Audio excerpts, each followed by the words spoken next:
Hello, good morning once again. This morning we shall continue with the circle theorem. As I said earlier, we need to know the various parts of the circle so as to make things easier. When we say a circle is just a plane figure or object. When we say a plane figure, we mean something that we can only draw, a two-dimensional object, meaning something that we can only draw.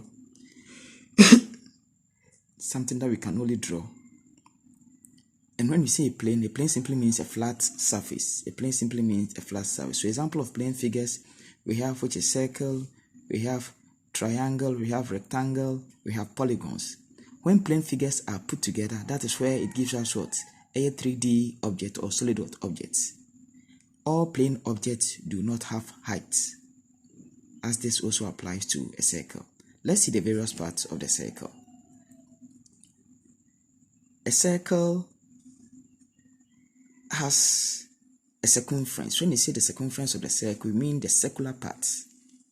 You see the circular parts. That's also called the circumference. The boundary of the circle, the edges, is called what? The circumference. The circumference.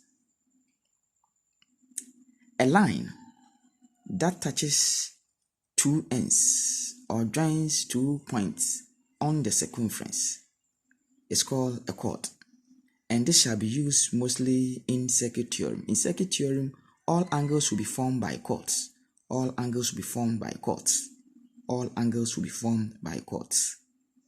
So we can see that we have chord what? ACD, chord CD, chord CD. We also have chord what? BA, chord BA, since they join what? 2 points on the circumference.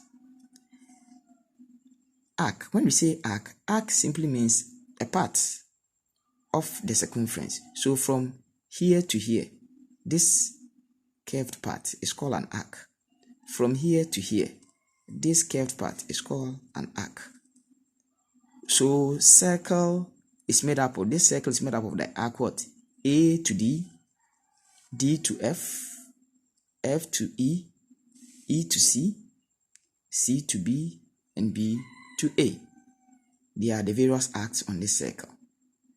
When we say a radius is a distance from the center to any part on the circumference. The distance from the center to any part of the circumference. So distance from here to here, the distance from here to here, the distance from here to here, from here to here, from here to here are all known as what? Radius.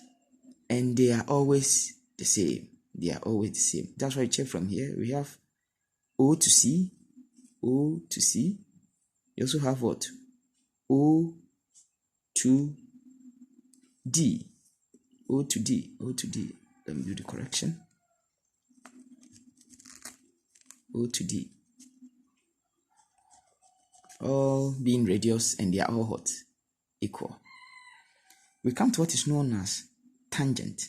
When we say tangent, a tangent is simply a line. As the name implies, tangent, it touches only a circle at a point. It's just a line that touches a circle at a point without cutting it. Without cutting it. It's a line segment. It's a line segment, meaning it ends. It does not extend. When we say a secant line, that is line from the diagram EF. A secant line is a line that cuts through a circle. It cuts through. A secant line cuts through and extends indefinitely. I hope we are clear. So moving forward, we see that there shall be involve only two figures in circuit theorem. We shall have the triangle, which is a three-sided figure. We have a quadrilateral, which is more than three-sided figure, meaning from 4 and above. Let's talk about their properties so as to make it simple for us to understand.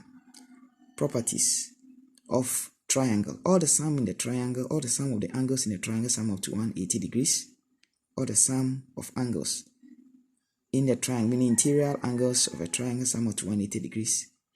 And under triangles, we can group triangles into two based on, or describe them in two based on one, their size, and two, by their angles. By their size, we have three types of triangle.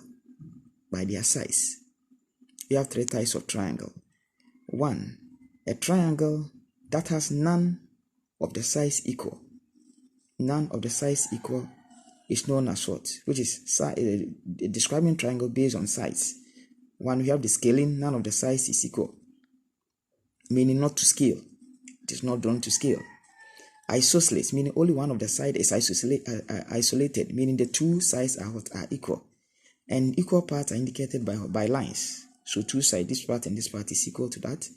Equilateral, all the sides are equal. So you see, we have used these lines to indicate that these three parts are all equal.